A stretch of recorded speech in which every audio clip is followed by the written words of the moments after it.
बिस्मिल्लाहिर्रहमानिर्रहीम अस्सलाम वालेकुम। माय नेम इज़ ज़रीहा हसन और जिस टॉपिक को आज हमने स्टार्ट करना है वो है अल्ट्रुइज़म।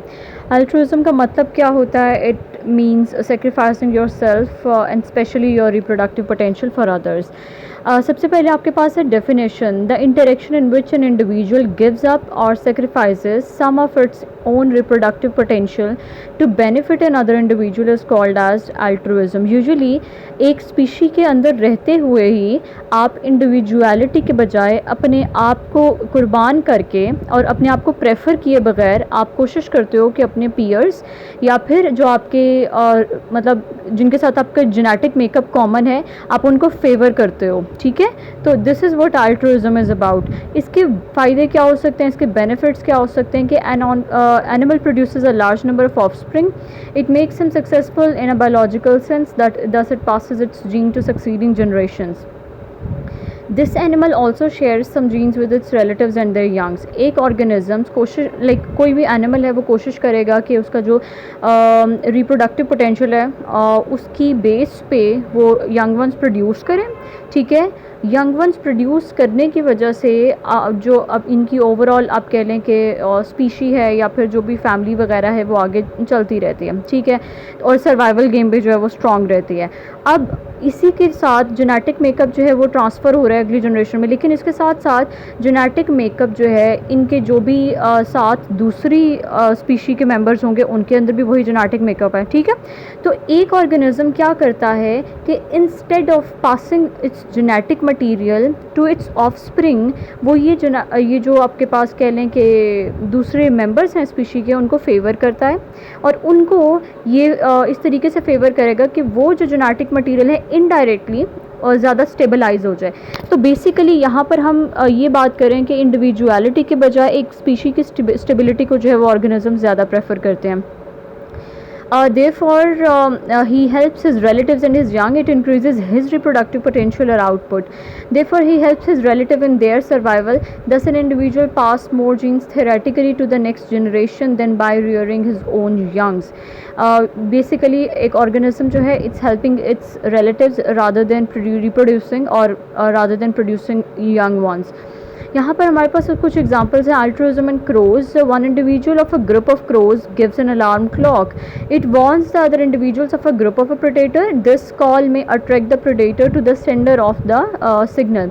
जो कौवा ये सिग्नल या ये साउंड प्रोड्यूस कर रहा है कि प्रेडेशन का भाई ख़तरा है या कोई प्रेडेटर है जो शिकारी है वो अटैक कर सकता है, तो वो उसकी अपनी जो जान है वो भी ख़तरे में आती है, लेकिन वो अपने आप को ख़तरे में डाल के स्टिल ही और शी और इट मैनेजेस कि जो पूरी की पूरी स्पीशी है उसका सर्वाइवल जो है वो स्ट्रॉन्ग रहे। हमारे पास एक और एग्जांपल है वो है हनी बी की। Altruism is also present in societies of hymenopteran insects like honey bee. ये जो आपके पास हाइमेनॉप्टेरा है ये ऑर्डर है इंसेक्ट का, और यहाँ पर इस कैटेगरी में ख़ास तौर पर इस ऑर्डर में हमारे पास सोशल इंसेक्ट्स आते हैं जिसमें हमारे पास हनी बीज़ हैं और आंट्स वगैरह हैं। ठीक है, तो the male drones are haploid while the female workers and queens are diploid. Male जो आपके पास होते हैं ना उनके हैप्लॉइड होने का मतलब है जेनेटिक मेकअप जो है वो हाफ है या हाफ नंबर ऑफ क्रोमोसोम है। ठीक है, तो दूसरी चीज़ क्या है कि जो फीमेल्स हैं या फिर जो क्वीन है they have double number of chromosomes. इसकी वजह से क्या हुआ है वो कहते हैं कि it develops genetic asymmetry. Obviously बेतरतीबी है इन अ सेंस के मेल्स जो हैं they are carrying half number of chromosome while females are carrying the double number of chromosomes. The diploid workers share 3/4 of their gene with their full sisters. अब diploid जो आपस में sisters हैं उनका 75% जो जेनेटिक मटीरियल है ना वो आपस में सिमिलर है। तो अगर मैं आपको वैसे बता देती हूँ कि अगर ये जो फीमेल्स हैं ये रिप्रोड्यूस करेंगी तो इनका जो नेक्स्ट जनरेशन में आपको पता है कि जब गैमेट्स बनते हैं तो हाफ नंबर ऑफ क्रोमोसोम्स जाते हैं। ठीक है, तो instead of sending half number of chromosomes in the next generation, ये जो आपके पास फीमेल वर्कर्स हैं ये फेवर करती हैं अपनी सिस्टर्स को that they can produce new offsprings. ठीक है, या फिर ये हेल्प करेंगी क्वीन को कि वो ज़्यादा से ज़्यादा अंडे दें rather than sacrificing their own genetic material. If they reproduced, they will share only half of their genes with the hypothetical offspring. Thus, the female honeybees have more genes in common with their sisters than their offsprings. The workers help their mother to produce more sisters. Thus, the workers passes more genes to the next generation by their mother. ये अभी वही जो सारी story मैंने सुनाई है यहाँ पर वो आपको बता दिया गया है कि they are going to help their mother to produce more offsprings rather than they basically अपने आप को sacrifice कर रहे हैं, ठीक है, rather than reproducing themselves.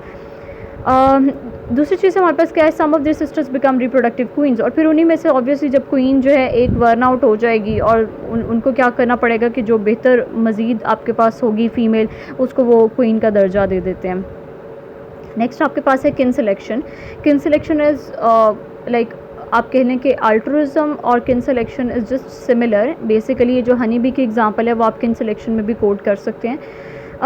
He proposed the idea. William Hamilton proposed the idea of kin selection. It explains that selection act on related animals. This selection of related animals can affect the fitness of an individual.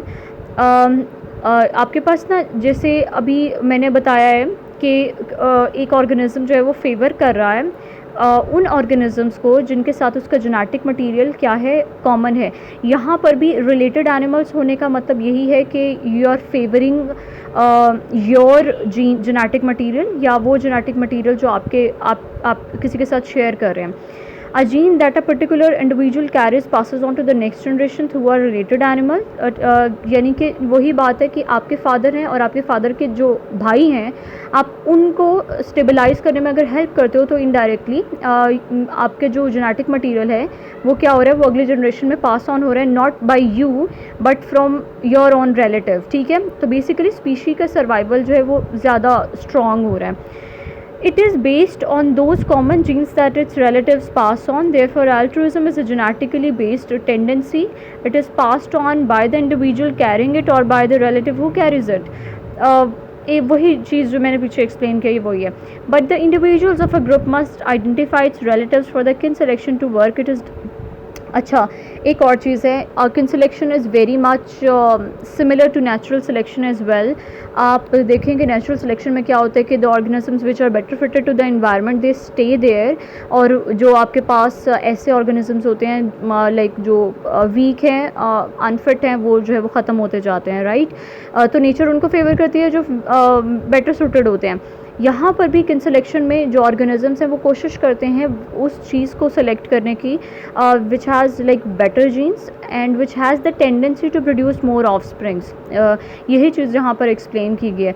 Last आपके पास जो है उसमें example दी हुई है कि it is done by small groups of primates and social insects. Social insects मैंने आपको explain कर दिया पीछे, हाइमेनॉप्टेरन इंसेक्ट्स को हम कहते हैं. और यहाँ पे प्राइमेट्स कौन से हैं, प्राइमेट्स में आपके पास मंकीज़ आ जाते हैं, एप्स आ जाते हैं, ह्यूमन बींग्स भी आ जाते हैं. ये बेसिकली मैमल्स के लिए हम प्राइमेट्स का लफ्ज़ इस्तेमाल करते हैं. मैमल्स का आपके पास एक सब ग्रुप है, ठीक है. यहाँ पर ये टॉपिक प्लस ये चैप्टर जो है दिस हैज़ एंडेड. अल्लाह हाफ़िज़.